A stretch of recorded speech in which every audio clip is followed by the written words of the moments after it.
Mengejutkan, drone yang diklaim canggih milik Israel jatuh di Gaza. Pejuang Palestina akui telah menyitanya.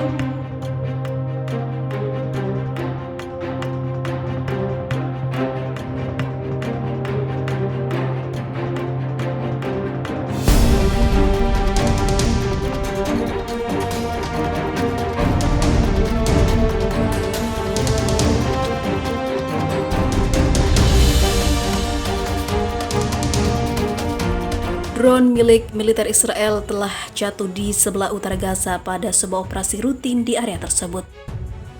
Jatuhnya drone milik negara Zionis tersebut terjadi pada Rabu 28 April 2021 waktu setempat. Pesawat tak berawak itu pun dilaporkan telah disita oleh pejuang Palestina.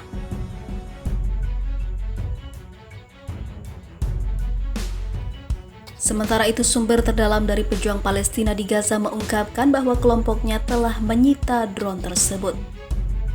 Namun, sumber itu menegaskan tak ingin nama kelompoknya dipublikasikan. Selain itu, ia tak mengungkapkan penjelasan lebih lanjut mengenai penyitaan drone tersebut. Seperti diketahui, ketegangan di Gaza telah meningkat sejak Jumat 23 April 2021 ketika pejuang Palestina menembakkan roket dari Gaza ke area Israel. Serangan tersebut dibalas oleh Israel dengan serangan udara yang menargetkan sejumlah lokasi. Hal ini pun mewarnai bentrokan yang kerap terjadi antara warga Palestina dengan tentara Israel maupun para pemukim. Sementara itu, ketakutan Israel mulai terlihat sebab Perdana Menteri Israel Benjamin Netanyahu dan Menteri Pertahanan Israel Benny Gantz mengancam akan menyerang Gaza jika roket terus saja ditembakkan, seperti yang dikabarkan baru-baru ini. Di sisi lain,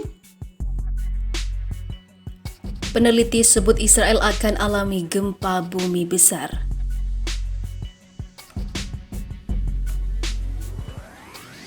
Gempa bumi menjadi salah satu jenis bencana alam yang berpotensi menimbulkan banyak korban jiwa maupun harta benda. Meski demikian, getaran atau gerakan lempeng bumi itu bisa diperkirakan untuk mencegah kerugian dalam jumlah besar.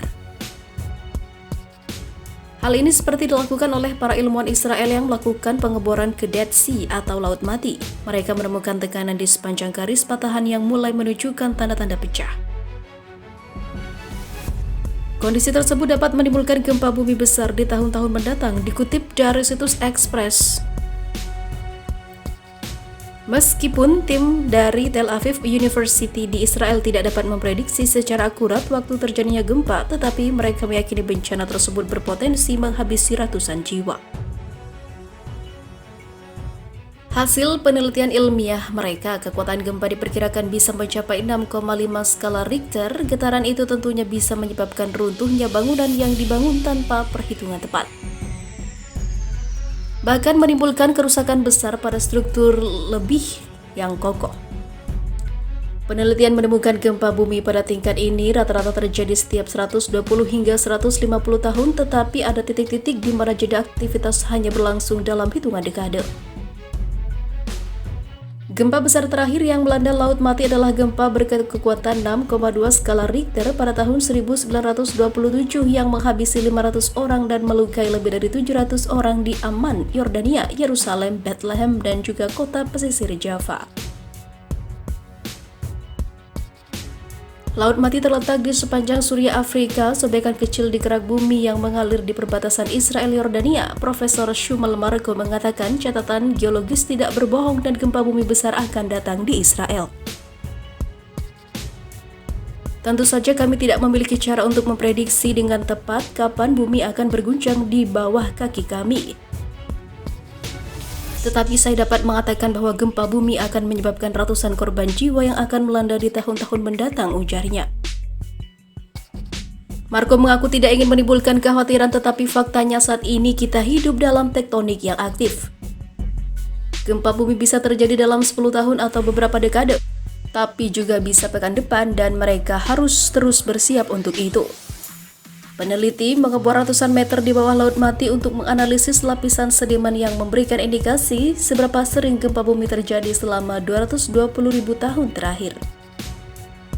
Setiap lapisan sedimen tebalnya sekitar 1 mm dan diendapkan setiap tahun oleh banjir bandang. musim dingin dan juga penguapan selama musim panas. Di sisi lain, Turki bersumpah bangun kekuatan Islam melawan Israel. Pemerintah Turki bersumpah akan memobilisasi kekuatan dari negara-negara Islam untuk melawan langkah Israel yang akan menganeksasi atau mencaplok beberapa wilayah tepi barat Palestina. Hal itu disampaikan Menteri Urusan Agama Turki Ali Erbas. Perjuangan kita akan berlanjut sampai Yerusalem benar-benar bebas, katanya. Erbas mengatakan bahwa Yerusalem adalah nilai universal. Peradaban Islam memiliki ingatan akan pengetahuan dan nilai-nilai sejarah dan bahwa tidak pernah mungkin bagi Muslim untuk menyerah atas kota yang diberkahi, ujarnya. Hal yang sama juga dikatakan Menteri Luar Negeri Turki Mevlut Cavusoglu bahwa pada pertemuan Komite Eksekutif, Turki meletakkan dukungan penuh di belakang Palestina dalam melawan aneksasi Israel terhadap wilayah tepi barat. Umat komunitas Islam tidak akan pernah menyerah untuk negara Palestina yang berdaulat dengan Quds al-Sharif sebagai ibu kotanya. Katanya, Quds al-Sharif adalah nama lain untuk kota Yerusalem. Erbas yang juga seorang profesor menunjukkan bagaimana pemerintah Turki berusaha mengadopsi perjuangan Palestina dan menjadikan Yerusalem sebagai alasan menyatukan umat Islam Timur Tengah untuk melawan Israel. Komentar Erbas adalah bagian dari retorika anti-Israel dengan menggunakan narasi agama. Retorika yang meningkat juga mulai menyarankan untuk mengubah Hagia Sophia, museum kuno sebelumnya gereja di Istanbul, menjadi masjid. Pemerintah Turki sekuler pernah menghindari narasi keagamaan dalam urusan politik, tetapi para pemimpin negara itu saat ini melihat tujuan mereka sebagai langkah yang semakin religius. Turki pernah bertemu dengan Iran dan Malaysia serta negara-negara lain untuk membahas mata uang Islam dan stasiun televisi Islam selama setahun terakhir. Komentar oleh pejabat agama utama Turki adalah indikasi bagaimana Turki ingin menentang rencana Israel untuk aneksasi beberapa wilayah tepi barat. Mereka yang menduduki Yerusalem menemukan keberanian karena mereka melihat masyarakat Islam sebagai pihak yang tercerai-berai dan juga lemah, katanya.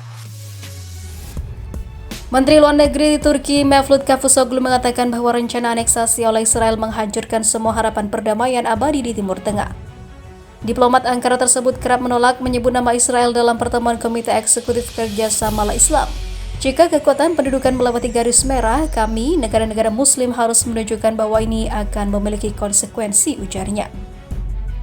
Setelah Presiden Amerika Serikat yang dulu atau mantan Presiden Amerika Donald Trump mengumumkan keputusannya untuk memindahkan kedutaan Amerika Serikat dari Tel Aviv ke Yerusalem, Turki menjadi tuan rumah pertemuan negara-negara Islam untuk mengkoordinasikan upaya melawan kebijakan Amerika dan juga Israel, ungkapnya.